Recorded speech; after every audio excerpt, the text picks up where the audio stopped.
YouTube problems, la la la la la, la la la la la. Oh, YouTube problems, la la la la la, la la la la la. YouTube has got problems, la la la la la la la. Tra la la la la la, la la la la la la. YouTube problems. Hospital Porter's Pride and Dignity Stop the New World Order. Welcome to Panwo TV. Well, I hope you enjoyed that little ditty. It's probably a bit early, so it probably won't get to Christmas #1. It will probably get to #1 before that, but go out and buy a single, get it marching up the hit parades, top of the download charts, I'm absolutely sure. Right, now I'm going to give you a little bit of an update on something I was talking about previously, but also go out into a few other areas and some more research that I've been doing. Now, I want to begin with a little history lesson, because many centuries ago, an amazing invention came about. It was invented independently in several different parts of the world. I think China owns the kind of title of getting it first, but it was invented in Europe soon afterwards. It was an invention which changed the world almost like no other. And I'm talking about the printing press. The printing press allowed literature to be created with a fraction of the effort and cost that was done previously. Books became, less than 1% of the price they were originally, because before the printing press, all books had to be copied by hand, which meant you had a row of scribes sitting there just writing out, going, right, it says that, Remember how we used to have to do that sort of thing at school? Remember how boring it was, and all the mistakes that came with it, stuff like that. The printing press meant that you could just create these little blocks, and you could perhaps boom, boom, boom, book, book, book. Simple as that. It revolutionised the world. But of course, when these things happen, the government takes a look at that and they go, something's wrong here. This is why I've said before, governments assess every new invention, every new discovery for its effect on their power over us. And so it wasn't long before printing presses in all parts of the world were restricted and even banned. I know that, and in nearly all countries, I think, where they were created, there are strict licensing laws on printing, and sometimes the licensing, breach of the licensing laws actually resulted in extremely harsh penalties. For instance, in China, if you were caught with an illicit printing press and you did not have a license, you could actually have your head cut off. Now, the reason was, of course, dissemination of information was very, very concerning to the state and the church and everything. Bibles could actually be printed out with translations in any vernacular you like, and people could actually read these sacred texts that the priests were telling them what they meant, because the priests had them in all these archaic languages like Latin and Greek and Hebrew, and now suddenly they're all there. They're for everyone to see in whatever language you speak. You can have as many of them as you like. You pick them up for a few pence on the dollar, and people could actually read them for themselves and maybe wonder why it's so full of nonsense and why they were paying so much money to the priest or the vicar or the imam, etc. And it seems like we're in a situation where history is repeating itself. And several people have made videos about this. Several of some YouTubers I really, really like have been affected by this. For instance, Dave Cullen, Computing Forever. He's been affected badly by this.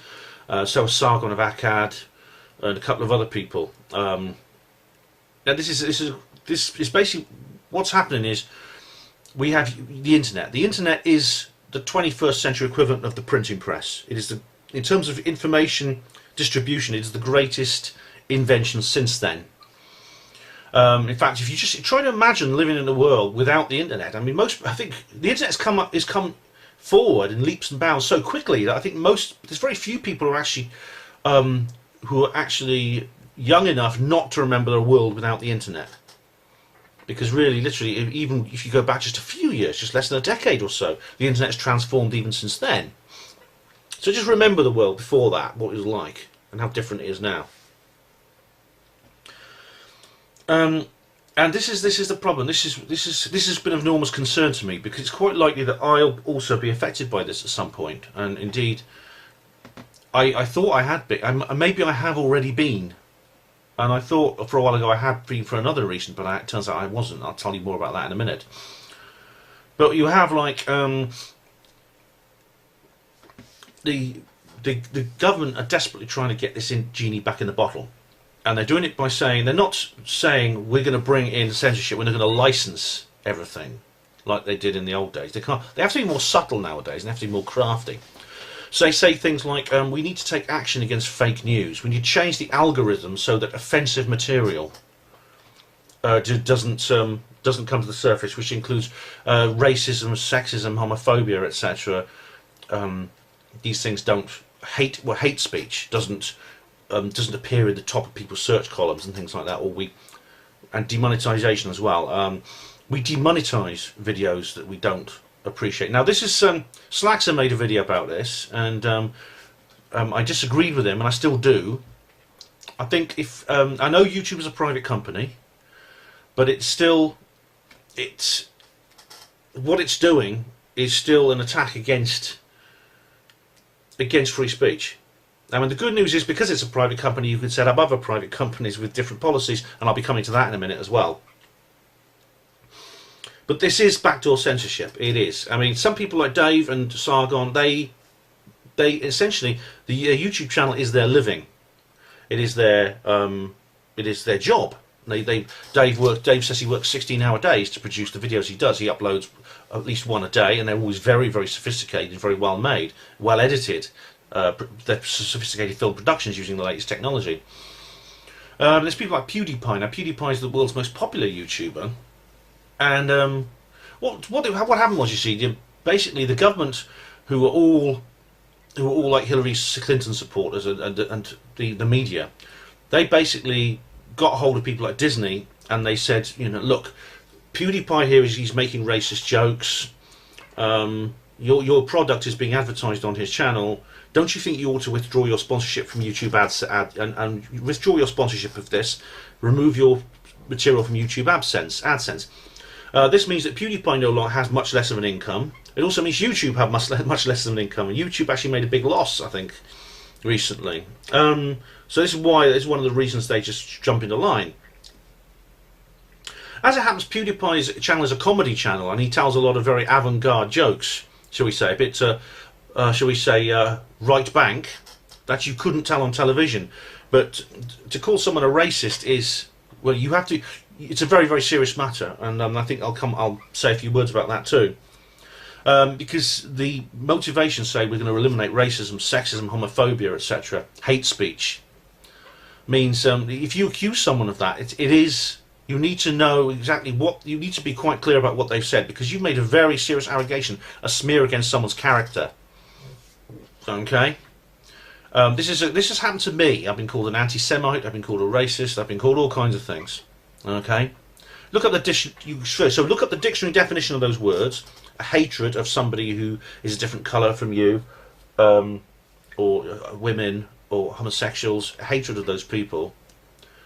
And then look at the actual material you're talking about and see, does that really describe the material you're talking about? Because in 99% of the cases it doesn't. You'll find that someone will be accused of misogyny, for example, and they've just made a video supporting, criticising feminism. And Sargon has been very much accused of this. They're a MGTOW, and someone asked me a while ago if I'm a MGTOW, and I said I'm not. But they may have a video connected to the MGTOW movement, men going their own way, something like that, and that's called misogyny, hatred of women, which is completely unfair. Same with racism. You may just make a video saying, well, I think white people aren't really being treated fairly in this situation. This is really nasty, the way I'm saying that people say nasty things about white people, etc. And that's not nice. You'll be accused of racism. You see, so this is how they do it. They apply these slur words: racist, sexist, misogynist, homophobe, etc. to various people who are completely innocent of it, but just because they said something else. And again, it almost like these words in today's society are almost like magic words. It's like Harry Potter spell. You wave a magic wand and you can make people do whatever you want. You just threaten them with these slur words, and it's like you're threatening them with having like the alien creature stuck to their face. They're so terrified of that they'll just do what you want. That is another method of covert censorship. What they basically want to do is they just want to silence opinions which don't fit in with the mainstream authoritarian narrative. And of course, this is where I come in, because I'm a conspiracy theorist, and there is an overlap between, say, the alt-right and the conspirasphere, and the what's called anti-Semitism. Now, I'm not going to lie to you and say there are no people within say the 9/11 Truth movement or within the conspiratorial movement who don't hate Jews. I'm not going to say that's the case, because I know it is not true. There are people who within the conspirasphere who do hate Jews, because that is what anti-Semitism means. That is the pure definition of it. Anything other than a hatred of Jews is not anti-Semitism. Criticism of Israel is not anti-Semitism. Okay? Concern about the way Zionists seem to be very, very powerful within the US government is not anti-Semitism. So anti-Semitism is like racism, sexism, misogyny, homophobia. It's one of those slur words. Now, that's another form of covert censorship. If you're a conspiracy theorist, they can say, well, you're an anti-Semite. You think the world is ruled by Jews. You could be like David Icke and say, no, I think they're ruled by lizards from another world. And you say, no, but you say lizards from another world, you mean Jews. You see? But I don't mean Jews. But you're only saying you don't mean Jews because you think they're Jews. So you can't win. Again, you can censor people with that. And the copyright issue, I'll come on to the copyright issue in a minute. But, I mean, generally, I remember the days of early YouTube. I started YouTube in 2008. And it was very different back then to what it is now. I mean, and there's several reasons why it's changed. Which, I think I made a mistake beforehand, but it's definitely, I do think it's less user friendly than it used to be. And it's partly to do with copyright issues, it's other little things, like you can't record off the webcam anymore. It's because you used to just do live web. You could just do simple webcam recordings rather than uploading. Now you can't do that anymore. The difficulty of getting live streams going. I mean, some people do it and they tell me how they do it, and I try to do it and I can't do it. I've had a go at doing the live stream thing, and I just can't get it to work. I mean, I'm in contact with Deborah Hatswell, the Bigfoot researcher, and she did a live stream the other night, which is really good, and she was doing it straight off, and I'm just going to ask her for help. So hopefully she will help me with that. It's little things like that. And I was complaining about copyright. I was complaining about how the copyright issue is being the copyright. I was saying that I described YouTube as being very anal about copyright, and they are. And there's a reason why they are, which I've found out recently. But if I know that there was a time, like in 2008, for instance, you could include little snatches of music and things like that, and you could do that, and you wouldn't get a strike. Now, if it's not recording of you singing in the bath, you have that cloud hanging over you, that worry that maybe you'll get some kind of penalty from YouTube. Everything from just a third-party strike, which just doesn't matter. Just a few acts. You just get, all happens is the copyright owner monetizes your video. That's all that happens. But you can get like a takedown. You can get like a takedown notice, which will involve in a strike on your channel, which can end up with you losing your channel. Now, James Cox, he put a little comment in my copyright trouble video, my more copyright trouble video, saying that he had done an interview with someone called Stephen Kinsella. Now, Stephen Kinsella is a lawyer. He's I think he's a patent attorney, which is like I think a copyright solicitor type person. And James and he had a brief conversation. It's only 20 minutes long, and you can get it on his channel, James Voluntarius Cox. And he talked about fair use. Now, according to James, there's no such thing as fair use because, he said at the beginning, I'm not sure exactly what the point he was making, but he said that that the copyright owner will be like, if there's a big movie company, they've got the solicitors, they'll take you to court, etc. Now, Mr. Kinsella went on to talk about the issue of copyright, and both James and he believe that there should be a reform of copyright law, and at the end they even talk about abolishing it altogether. Now, I'll come on to that in a minute, but they talk about the Digital Millennium Copyright Act, which is where copyright law is extended to the internet. And his explanation actually was very enlightening, because it revealed exactly what happened to me with my Viceroy video. Okay, now I did wonder what was going on. I thought I was very righteously indignated, of course, when that was happening. But the reason that happened was very simple. It's a bot. I mean, YouTube actually provides copyright owners with various search functions. There's various search bots you can get if you're a copyright owner, which you could basically scan YouTube, and it'll automatically pick up. There's no person involved in this. It's a completely autonomous system which will automatically pick up any video which has any of your material on which you own, which is not your video, and it will immediately alert YouTube automatically. And YouTube has an automatic system for receiving and processing those complaints.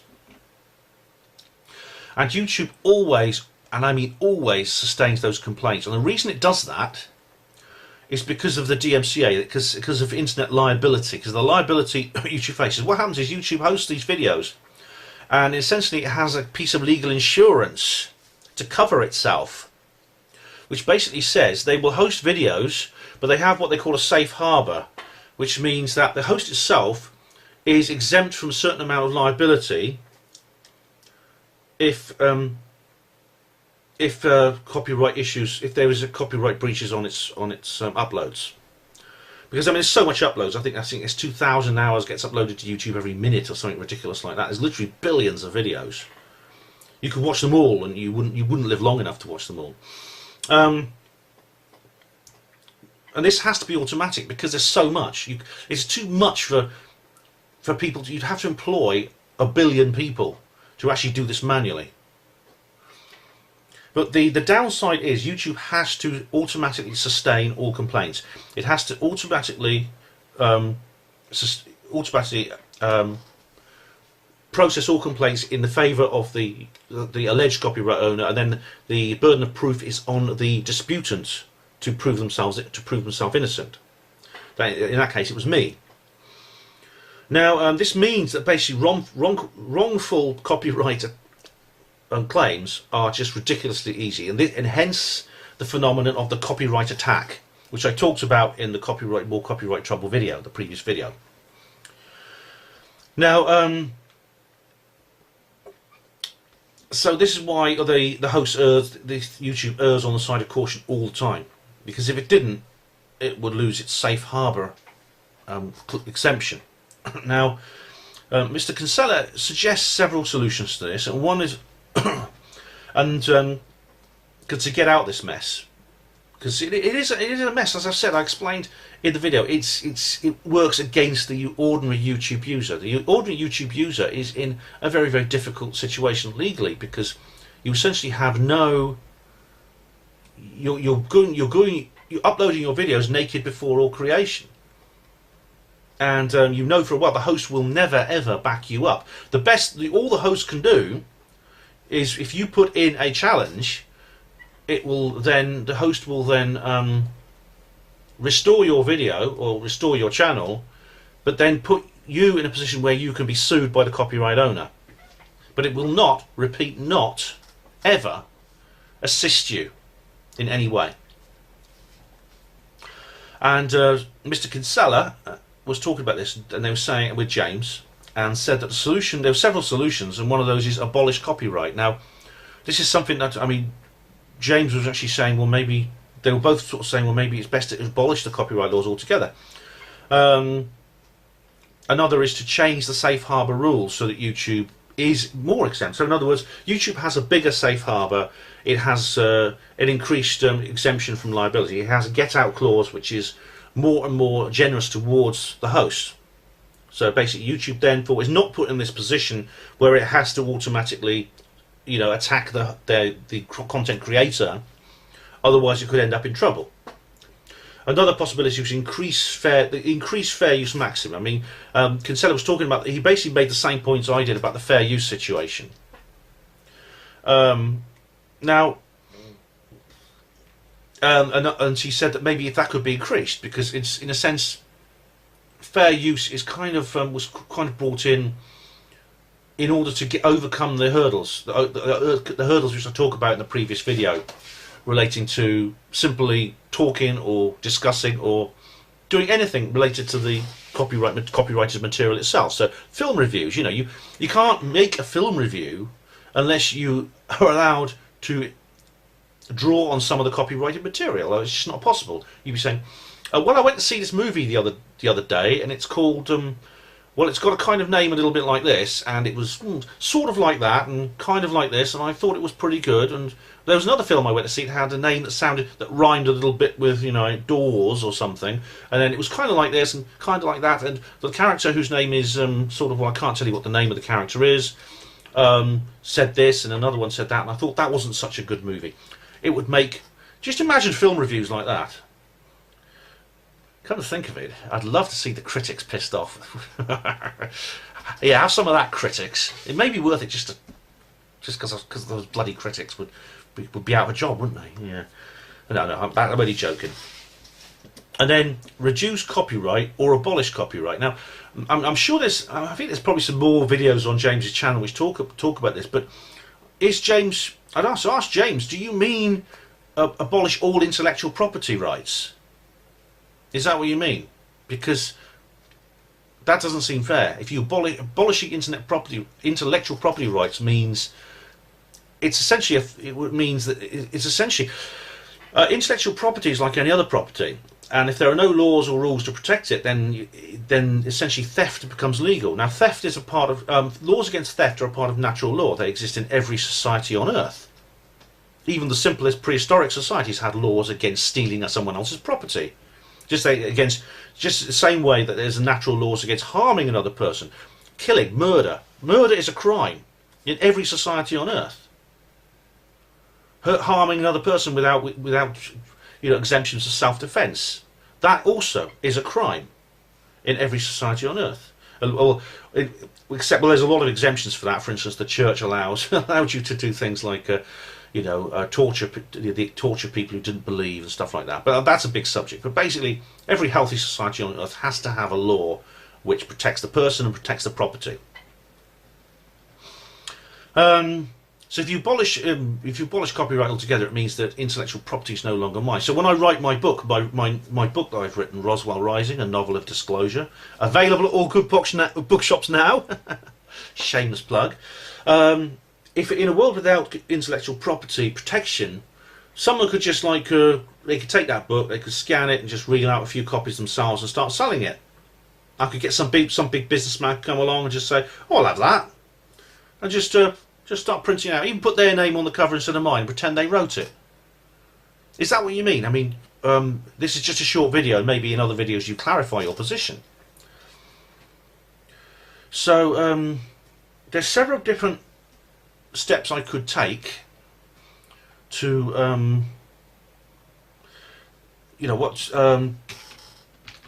sorry, just making a quick note. There's several different steps I could take right now to protect my channel in YouTube. For instance, if YouTube censorship becomes worse and worse and worse, and someone truly does denounce me as an anti-Semite, an evil anti-Semite, a Jew hater who wants to bring back Auschwitz and things like that, okay? Because this is how Twist and Swale and other people are trying to portray me. And this has happened to me. It's happened to David Icke. And this, unfortunately, see, that if we're in a world where the social justice warriors are getting more and more powerful, then we could be in a situation where they could actually do that. You could just have someone to say, well, Ben Emlyn Jones is an anti-Semite because he talks about conspiracy theories. Therefore, YouTube will say, right, take that man's channel down. He's guilty of a hate crime or incitement to hate crimes. Things like that. I've been considering this. I mean, someone once told me, and I don't know if this is true, if you monetize your channel, YouTube will take better care of it, because they also get a cut out of your monetization. Now, this is something I've always resisted. Some people have suggested I should monetize my videos. And I've always been against it, simply because, firstly, would it be really worth it? Because I calculated that I would probably earn on average about £5 a week. That's all I would get from it at the most. And another thing against it is that ads on videos I find annoying, especially the ones that come up at the beginning and have no skip button. Those are very annoying. And there's many times when I've been about to watch a video and I see an ad, I think, oh god, and I close the video. I don't bother. I'm not even going to bother watching it. The appearance of an ad before the video can be a decider on whether I go ahead and watch that video or not.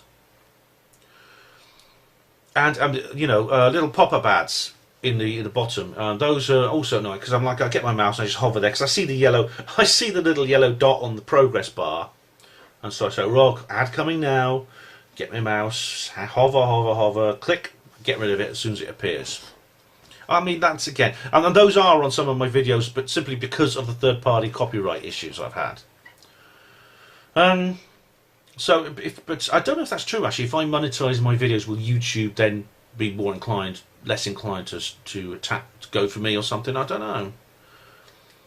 But like I said, I don't like monetization. I wouldn't make much money off it, and I think it would be a detriment to people's enjoyment of my videos. But I mean, again, I sometimes wonder if I'm getting paranoid, because what I said in the last video was that I felt that maybe YouTube would play silly buggers with me, and it's probably not. It probably was just a simple technical error.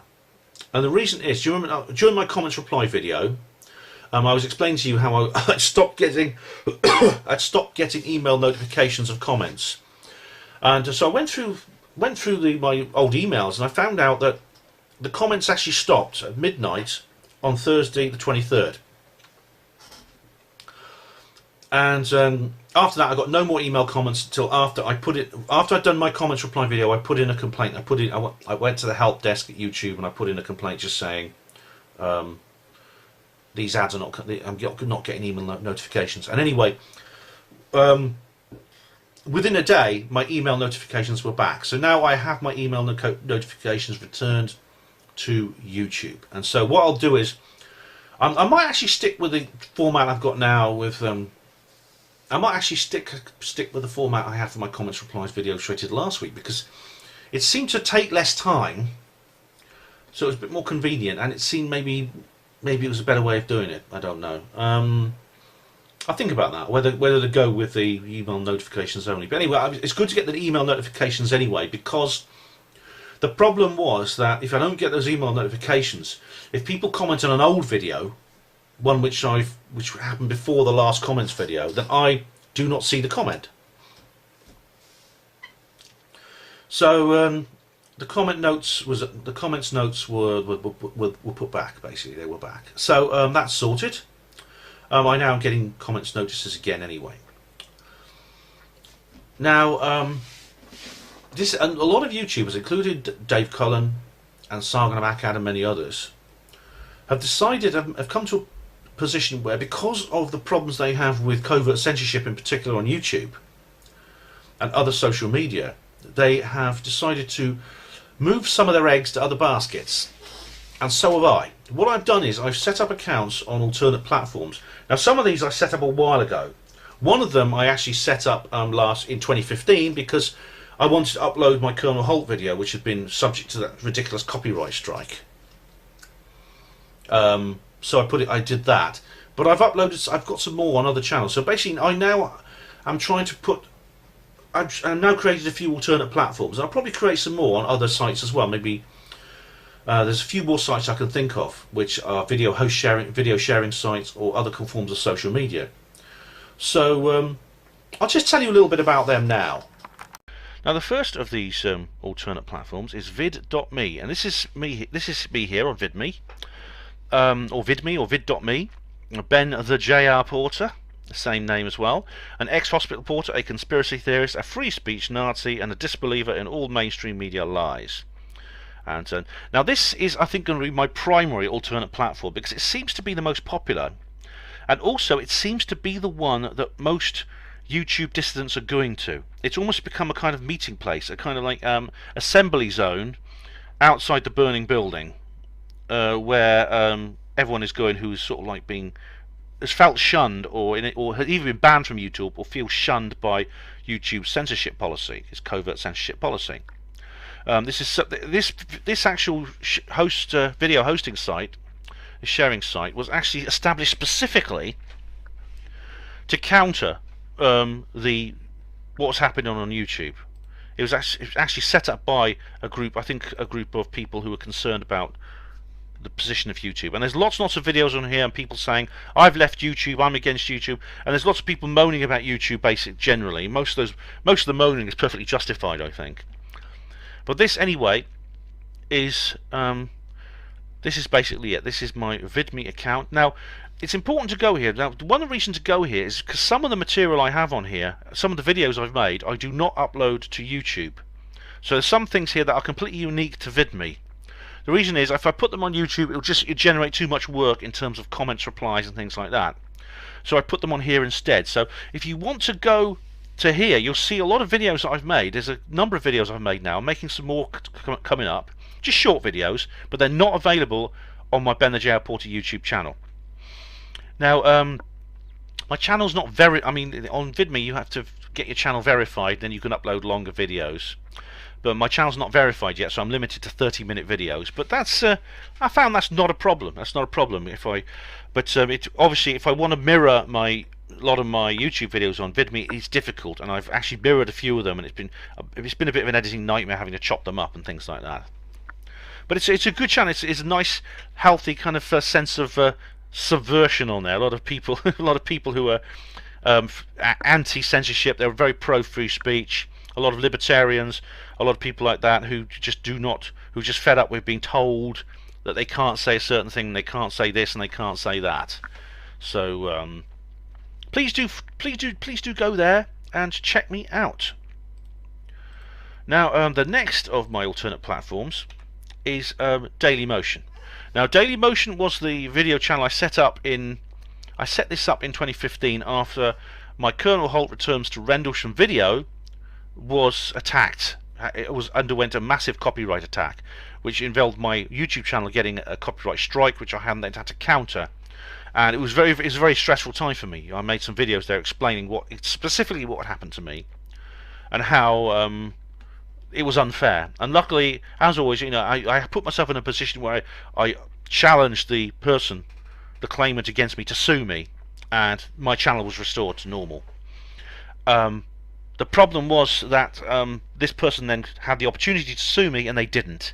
And I believe they didn't because basically they knew they didn't have a leg to stand on. It's the usual copyright attack. They're using copyright law. As James was saying with Mr. Kinsella, it makes it just too easy to carry out these things against people, which actually are an abuse of copyright law altogether. Now, this is my Vimeo channel. Now, Vimeo I set up a little while ago, I think a couple of years ago, just as I can't remember why I set up my Vimeo channel. I find that Vimeo is not very user-friendly either, in the sense that it has very, very strict limitations on material you can upload. There's all kinds of rules, no video game screenshots and things like that. Not that I don't upload video game screenshots anyway, but it's the kind of thing that Slaxer couldn't use, because Slaxer does like his video. He does often put his gaming recordings on there too. So that's my Vimeo channel. So I think I've got 2 videos on there. Only 2 videos. But I'm hopefully going to put more on there soon. I can only put videos on there which comply with the regulations there. Okay. Now Minds.com is actually not a video sharing site, but you can upload videos to it. But it's more like a kind of alternative Facebook. It's like Facebook without all the bitchy people having a go at you all the time. And of course, thanks to Mark Zuckerberg, or Mark Bilderberg as I call him, and all of his attempts to attack fake news and hate speech on Facebook. We're changing our algorithms so that people, hate speech and fake news is harder to find, which basically means things he doesn't agree with. But that's this is my Ben the JL Porter channel on VidMe, on Minds.com, which is I find very good. Again, I follow people like Sargon of Akkad and Dave Cullen and other people on there who've also moved over to Minds.com. This I should point out that I'm not going to stop using YouTube, and Dave and Sargon don't still use YouTube as well. It's just this is kind of like this is like an alternative place we can go. This is like the plan B in case something happens which we can't use YouTube. If it gets just so bad that we cannot use YouTube, then it's important that we have somewhere else we can go, a plan B, so we can just carry on operating. If we don't want to wait until YouTube completely shuts us down and then have to flail around looking for somewhere else to go, it's good to get somewhere else to go sorted now, get a presence on there, get known, get subscribers now before that time comes. And finally, I'm also on Gab.ai. Now this is kind of an alternative Twitter, in the same way that Minds is an alternative Facebook. It's very like Twitter. In fact, all these various alternative sites are actually very, very cheap and simple to make. They're open source software, things like that. So all of them are free to join. VidMe, Minds, and Gab. They're all free to join. Dailymotion and Vimeo have the free option, but also they have a paid option, which you can do more with the channel. But they're also free to join. But this is my account on Gab.ai, and so you can follow me on there, which is equivalent. It's equivalent to follow me on Twitter. I'm called @Porterhood, just as I am on Twitter, and I put up a lot of things on here. I do try to put them on Twitter as well, but you know, Twitter is getting like YouTube in the sense it's censoring so-called hate speech, anti-Semitism, which is this is probably what's going to be my trip up, is the anti-Semitism. At some point I'm going to be accused of anti-Semitism, and I'm going to be shut down for that, even though it's ridiculous to call me an anti-Semite, but it doesn't matter if it's ridiculous, they just do it anyway. That's the world we're living in now.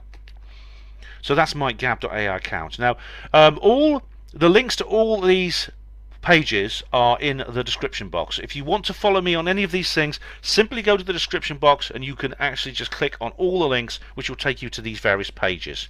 And I do hope to see you over there, because we can be content creators in other places. We don't have to rely on this one monolith, which is YouTube, and this monolith, which is Facebook, and this other monolith, which is Twitter. As several people have rightly said, these are private companies. They can employ their own policy. Right, well, if they're private companies and they can employ their own policies, then we, as users, have the freedom of choice not to use them, and to go to others who have better policies. So there. Right, so I mean, I'm quite hopeful now for the future. I mean, I'm not, as I said, I'm not only attached to YouTube now. If ever you don't find me on YouTube, go and look for me in other places, because I will be there. And of course, there is the Herpanwo voice blog. There's Herpanwo radio as well. So I mean, I'm all over. I'm a multimedia person. So even if I am slapped with this label of sort of the new Hitler or whatever people want to call me, I do have other places I can go to on Blogger and things like that. So I feel hopeful for the future. So thanks very much. I want to thank James Cox for the information, and for Mr. Kinsella as well for that little interview. James did mention it in a comment, as I said, and I went there and I learned an awful lot. So thank you very much. So that clears up an awful lot of information, and I thought I'd bring this up now because I'm actually going to do another film review in the next few days. I've been informed by the Porter's poet herself, has actually told me about a very interesting film that she's thought I should look at, and I've actually checked it out, and it is showing at the View Oxford. So I'm going to go down there and have a look at it, and as always, take my trusty camera and do one of my little roving reviews of it. But I will not be including the trailer in the film like I have done before. I've learnt my lesson. It's not worth it. You know, it's pointless. Even though I know these are, as I said, these are copyright infringements that are actually exempt under fair use. It's the stress of dealing with it and having to getting these bitchy little letters and having to put in counter claims and things like that. It's not worth it. Why not I'm going to leave the trailer out. There's a link in the description box to the IMDb noticed entry for the film. You can go there and you can watch the bloody trailer there. You don't have to watch it in my upload. You can watch the trailer somewhere else. So I look forward to that, and I hope you will too. Thank you for watching Herpanwo TV. Hospital Porters, pride and dignity. Stop the New World Order and allow me to serenade you out of this little video. Oh YouTube, oh YouTube, please, please, please sort out your problems, because content creators like me are getting pissed off. Oh YouTube, YouTube, please go back to how you used to be. It would be very much appreciated.